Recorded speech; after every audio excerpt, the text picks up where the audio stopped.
Калі хто хоча ісці за мной, хай зрашчэцца самога сябе і возьме крыж свой, і ідзе следам за мной. Дарагія браты і сёстры, сябры, словы пра крыж не могуць пакінуць нікога абыякавым. У часы Ісуса крыж быў ганебнай прыладай смерці. У нашы часы ён выклікае асацыяцыі як мінімум з цяжарам і дыскамфортам.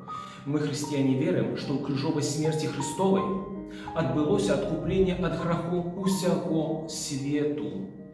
Кажучы словамі прарока Ісаі, мы верым, што сапраўды Ён узяў на сябе немачы нашы, Ён сам перанёс хваробы нашы, Ён быў пакалечаны за грахі нашы, пабіты за нашы злачынствы, ушчуванне за свет наш на ім, і ранамі яго мы аздароўленыя. Наш досвед паказвае, аднак, што цярпенні былі, ёсць і будуць аж да сканчэння свету.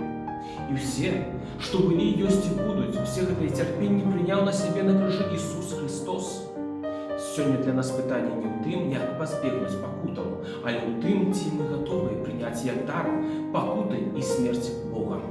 Ці ў нашых цярпеннях мы гатовыя быць разам з Ісусам Христом. Вельмі часта, нават блізкім людзям у адчаі мы гаворым: «Ты не разумееш мяне», але мы не можам сказаць такое Господу, бо Ён дасведчыў усё, Ён разумее ўсіх.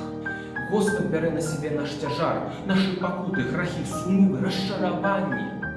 Ён перамяняе іх ды вяртае як сваё салодкае ярмо, як свой лёгкі цяжар.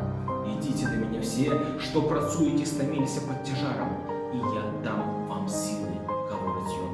«Возьміце ярмо маё на сябе, ды вучыцеся ад мяне, бо я ціхі ды пакорлівы сэрцам, і знойдзеце супачынак душам вашым, бо ярмо маё лёгкае, і цяжар мой лёгкі». Так Ён гаворыць. Майстар Экхарт, монах-дамініканец, старадаўні містык, які жыў на мяжы 12 і 13 стагоддзяў, гаворыць пра цярпенне Ісуса так: «Завяжы вузел усе пакуты твайго Господа і Бога, ды хай ён знаходзіцца заўсёды між тваіх грудзей». Гэткім вузлом з'яўляецца для нас Христоў крыж, які мы носім або сузіраем, разважаем, узгадваем. Гэта наш скарб, хрысціянскі сцяг, сімвол яго і нашай перамогі. Падобна багацею, што прыходзіць да сваёй скарбніцы, каб пабачыць сваё багацце, каб узрадавацца, адчуць моц і ўпэўненасць, давайце развязваць наш вузельчык з цярпеннямі Хрыста. У гэтым вузельчыку шукаем адказы на свае пытанні, шукаем матывацыі ды сілы, супакою і святла.